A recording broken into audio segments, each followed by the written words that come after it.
Alors, je suis Odile Rouanet, donc je suis professeure d'histoire contemporaine à l'Université Bourgogne depuis septembre 2020 et je suis responsable, ou plus exactement co-responsable avec ma collègue Martine Clouzot qui travaille en histoire médiévale du master histoire de l'UB. Alors, c'est un master d'abord qui s'articule en 2 années. Une première année donc de M1 qui est constituée par un tronc commun et qui a pour but d'initier nos étudiants qui sortent de la L3, donc qui sont diplômés de licence, à la recherche en histoire, quelles que soient les périodes. Ça va de l'histoire ancienne à l'histoire contemporaine. Donc c'est une initiation à la recherche qui consiste à suivre un certain nombre de cours méthodologiques, épistémologiques, c'est-à-dire qu'on apprend dans le prolongement par ailleurs de ce qu'on a fait en licence, à comprendre comment on construit l'histoire, quels sont les différents champs de la recherche, quels sont les problèmes actuels de la recherche, mais aussi passés, puisqu'on utilise par exemple en histoire contemporaine un certain nombre de grands textes épistémologiques qui sont toujours très importants pour nous. Je pense par exemple sur les sujets qui me sont chers, sur l'histoire de la guerre, des conflits militaires, de la conflictualité. On utilise par exemple beaucoup encore les textes de Marc Bloch, qui a écrit dans les années 20, 30 et 40 essentiellement. Donc on apprend à nos étudiants à réfléchir, à construire aussi à partir d'un sujet qu'ils ont défini avec nous une bibliographie,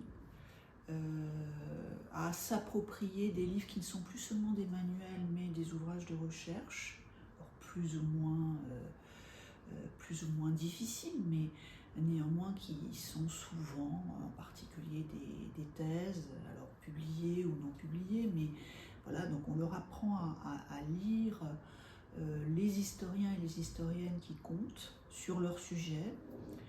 On leur apprend également à découvrir, pour tout un tas d'entre eux, le travail en archives. Alors ça va de, là encore, l'histoire ancienne à l'histoire contemporaine. Donc s'immerger dans des fonds d'archives, c'est quelque chose qui n'a rien d'évident. Et donc souvent nos étudiants sont un petit peu décontenancés par cette approche qu'ils n'ont pas l'habitude de travailler, puisque finalement on leur demande de devenir des historiens, des apprentis historiens, alors que jusqu'en licence, on leur demandait au fond de constituer des blocs de connaissances qu'on leur demandait en fait de restituer de manière plus ou moins problématique dans les différents exercices qu'ils avaient à faire. Là, en master, c'est un petit peu différent. On continue beaucoup à les faire écrire. Donc ça aussi, c'est une compétence très importante. Rédiger quelque chose, le rédiger de manière claire, de manière argumentée, de manière pertinente, en apprenant aussi à référencer un travail, ce qu'ils n'ont pas l'habitude de faire, puisqu'une dissertation en L1, L2 ou en L3, c'est en gros un discours qu'on construit. Mais par exemple, on n'utilise pas les notes de bas de page, bien évidemment. On utilise rarement, notamment dans les dissertations, de citations. Alors on peut parfois le faire, par exemple, pour l'introduction ou la conclusion, mais globalement, c'est l'étudiant qui construit un savoir, qui le restitue.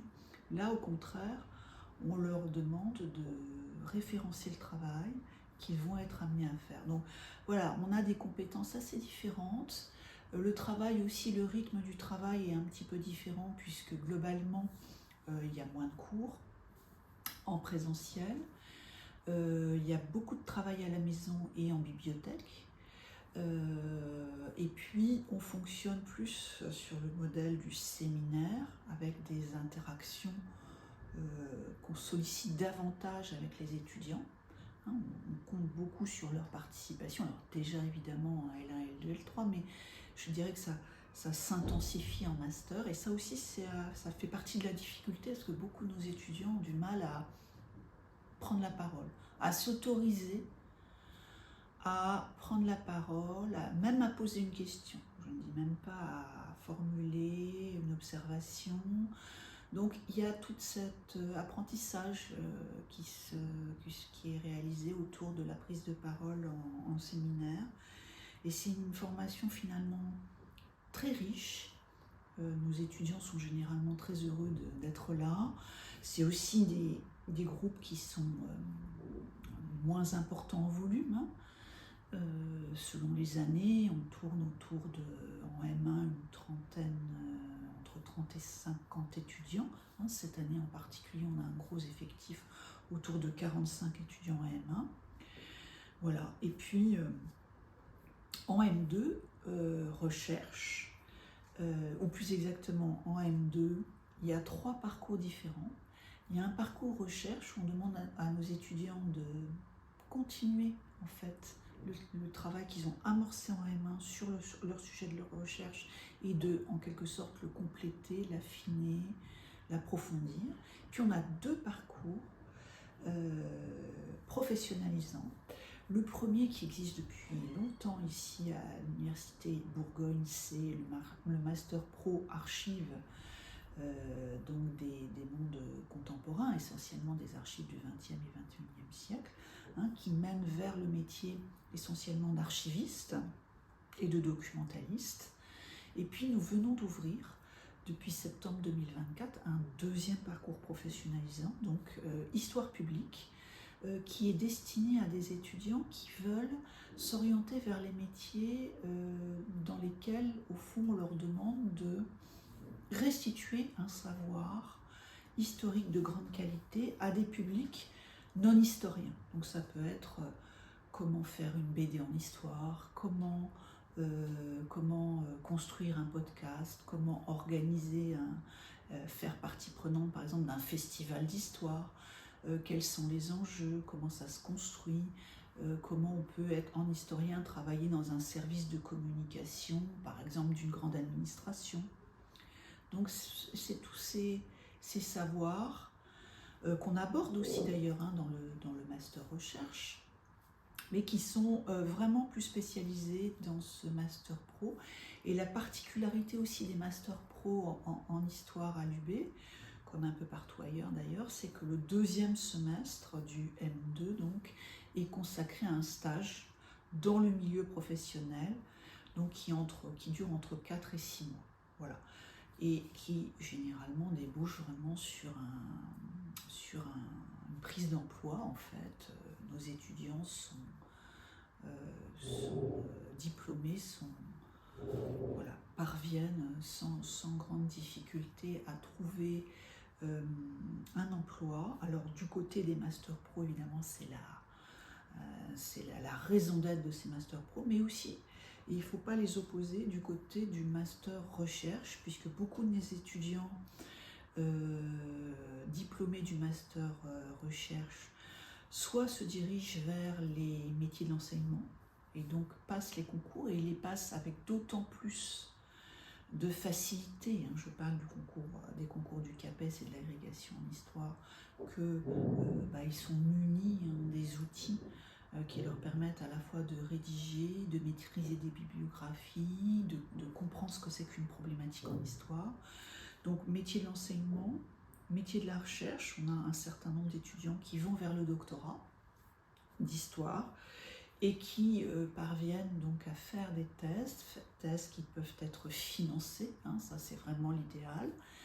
Et puis on a aussi un petit volant de nos étudiants du master recherche qui sortent diplômés du M2 recherche, qui vont eux aussi vers les métiers de la culture, de la communication en histoire. Donc vous voyez, on a une offre très diversifiée, très riche, et on va s'efforcer de monter en puissance sur tous ces volets-là.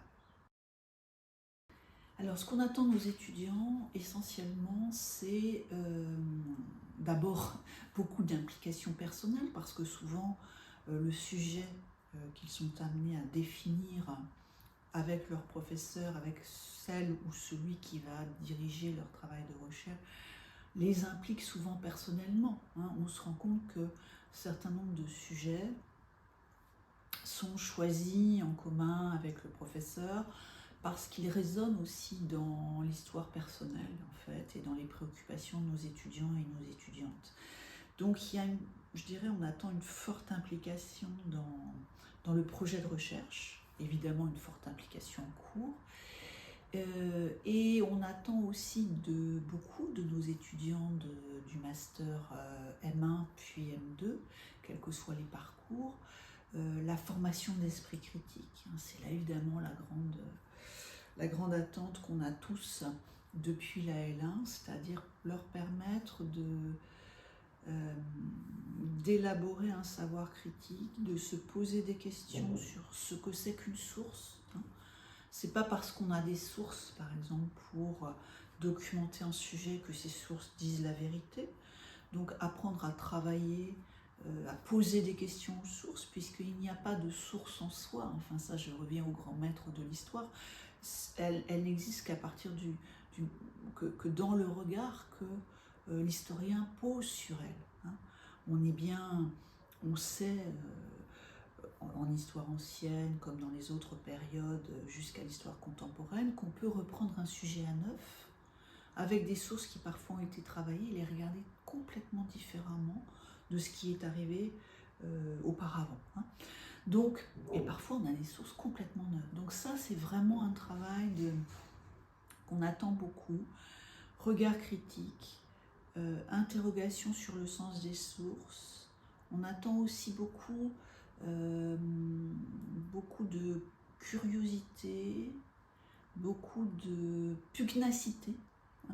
En fait, le bon historien ou la bonne historienne, c'est quelqu'un qui d'abord ne se décourage pas, parce que souvent on part avec une idée en M1 qui est validée au départ, mais qui peut évoluer un petit peu au fil de l'année, parce qu'on va se rendre compte qu'une source est décevante, mais on va trouver autre chose.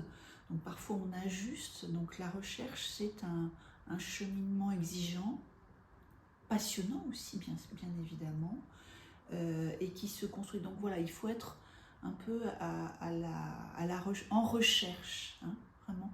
L'étudiant, le bon étudiant, c'est quelqu'un qui est en recherche, et du coup c'est une année, ce sont des années extraordinaires, à titre personnel, pour l'avoir vécu évidemment il y a bien longtemps, les années qui ont suivi la licence, avant d'entrer en thèse, puisque bon, comme tous les enseignants-chercheurs, j'ai ensuite fait une thèse, ces années qu'on appelait alors la maîtrise et le DEA, mais qui globalement correspondent aujourd'hui au Master 1 et au Master 2, c'était des années extraordinaires de liberté, d'épanouissement. On pouvait à la fois se spécialiser dans une période, se spécialiser dans un sujet, avoir une relation aussi plus personnelle avec le professeur qu'on avait choisi, suivre les séminaires, être en communication avec les autres étudiants. Donc c'est vraiment davantage un petit groupe d'étudiants.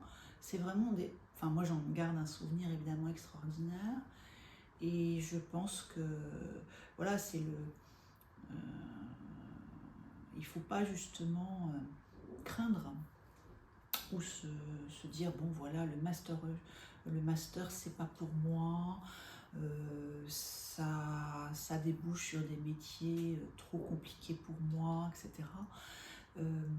Non, je crois que c'est un autre moment de la formation, mais ce sont des années extraordinaires de liberté, beaucoup de travail, mais aussi beaucoup de liberté par rapport à un carcan, bien sûr relatif, mais tout de même un carcan du L1, L2, L3 où on essaie de faire acquérir à nos étudiants les fondamentaux, ce qu'on estime être fondamental pour eux.